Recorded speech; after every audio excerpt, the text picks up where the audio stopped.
Hello everyone, welcome back to another Raiders video. In this video, I'll be giving my Raiders-Packers game recap, so let's get into it. The Raiders won a very close game, 17-13.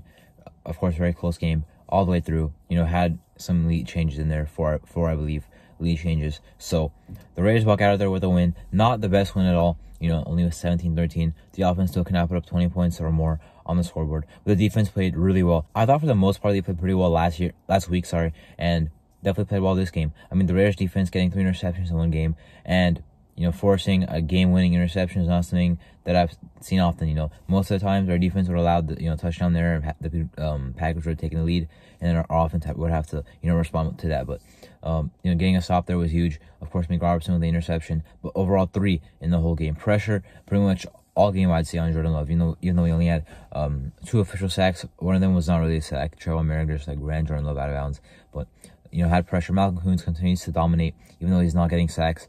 I love how Koonce is getting in there. For a smaller guy, he still shows that he has a really good ball rush. Of course, has a lot of good speed and bend around the edge as well.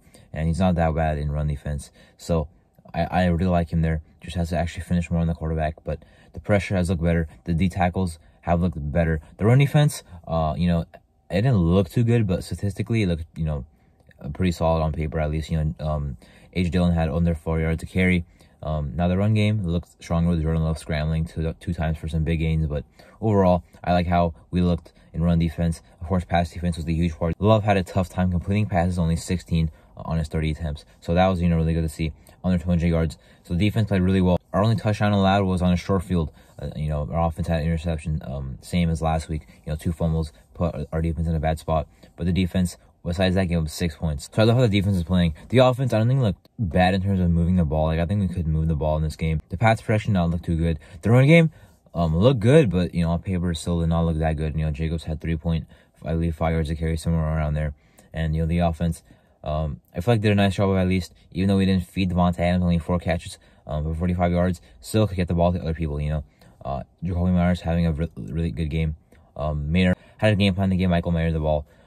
Did so on 2 opening drives, or 2 plays on opening drives, to open the drive, I should say. But at least they see that they should use Michael Mayer more. Same with Trey Tucker, they got him another carry for 16 yards. So far in the year, has 2 carries, 50 yards. Even though he has no receptions, he's still making an impact with the ball in his hands. I like to see that.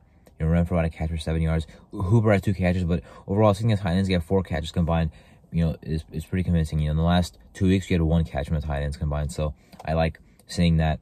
And just getting overall weapons involved, even though, Garoppolo only had 208 yards, our offense only had 17 points. I thought we didn't have trouble moving the ball, but, protection issues. Daniel Carlson missed a field goal. Another one was blocked. So the block was, just where we play on special teams, Rick Versace being their special teams coordinator maybe has a, impact there, but the other one was just a miss off the crossbar.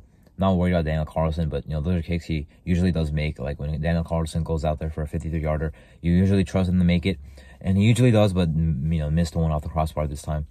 Although I do like the decision to go for the field goal there, in my opinion, just did not work out. But a decision that did not make sense was not calling a timeout. At the end of the half there. Time, as we know, is more valuable than timeouts in football, but a timeout was not called there. Our offense still got the ball moving, 3rd and 10. Nice play to Jacoby Myers. Another nice play to Jacoby Myers right after that. But then the field goal got blocked, but still would have had more time if, we called the timeout instead of conserving one of them and getting down to under a minute left by the time we got the ball. So, a win is a win. As I've said before, if you lose a game that you played bad in, it's not as good as winning a game you played bad in, because even if you played bad in both games, one of them you walk out of there with a win, the other one you walk out of there with a loss. I would much rather walk out of a bad game with a win. So, at least we'll take our win to be 2-3, but it doesn't mean that we can't improve, because we know we have to. This is not a very good performance. It was not a convincing win. Like, I know we're 2-3. 2-3 is not a record that signifies that your season is over, but it's not a record that you can come back from no matter what and be a contender. But with the way we played, we definitely can. So got to improve some things. The Patriots game got to be a win with all the injuries they have and how bad they've been playing. The Bears game is a game where we should be favored in as well. And after that, we'll see how it goes. Lions, tough game. But the Giants did not look good. The Jets did not look good. And then we have a harder stretch after that. The Chiefs twice, being in their Dolphins, of course. But anyway, that was my Raiders-Packers game recap. I'm Marto, and thank you for watching.